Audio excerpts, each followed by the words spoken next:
The top story around the world right now is the death of Yahya Sinwar. He is the head of Hamas and the mastermind behind the October 7 attacks. The IDF have killed him, not in an airstrike, but in a ground operation in southern Gaza. Joining me now is the Shadow Foreign Affairs Minister, Simon Birmingham. Simon, thanks so much for your time. We've seen a statement from Anthony Albanese welcoming this news this morning, also saying that there should be more humanitarian aid into Gaza. There should be a return of hostages and now potentially a ceasefire. Do you agree with that sentiment?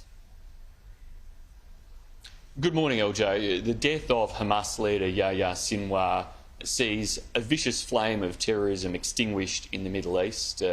He was responsible, of course, for the October 7 attacks, but not just those Israeli and Jewish deaths, but because the way in which Hamas hides itself amongst and beneath innocent Palestinians. He also takes and shares responsibility for the tragedy that so many Palestinians in Gaza have faced over the course of the last year.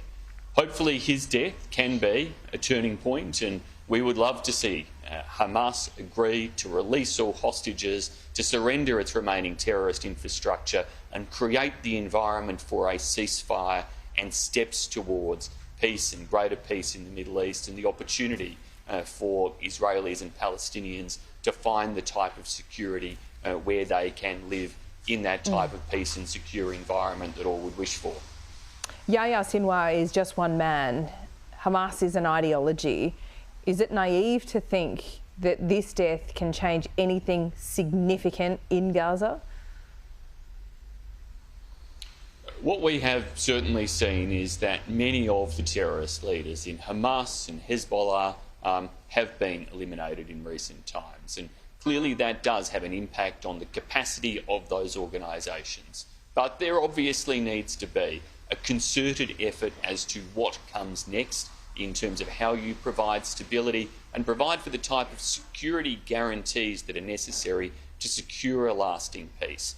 It's why we've been so critical of some of the naive statements from the Albanese government looking to have a premature approach to a two-state solution, when what is really necessary is the stabilisation of the Palestinian territories, the reform of the Palestinian Authority, security guarantees to be achieved so that Israelis and Palestinians alike can live with confidence next to one another that there will be peace and security, and of course difficult issues like agreed borders and rights of return to be settled as well. So you've seen the statement from Anthony Albanese today. In that order, he says return of hostages, more humanitarian support and potentially a ceasefire. Do you agree or disagree with any of that?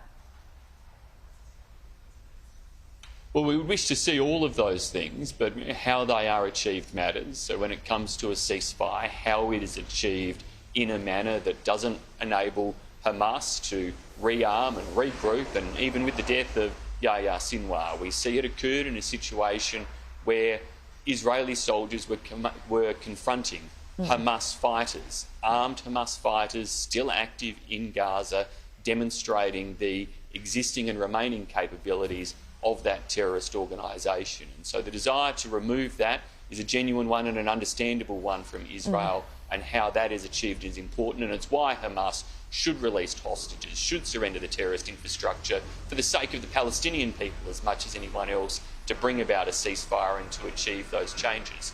I said in relation to humanitarian aid earlier this week that obviously the US, with their intelligence, their analysis and the calls they have made, particularly for humanitarian assistance to flow into northern areas of Gaza, that we would urge Israeli authorities to heed those calls, and they should, to ensure that innocent individuals have that type of humanitarian assistance that is necessary in such difficult circumstances.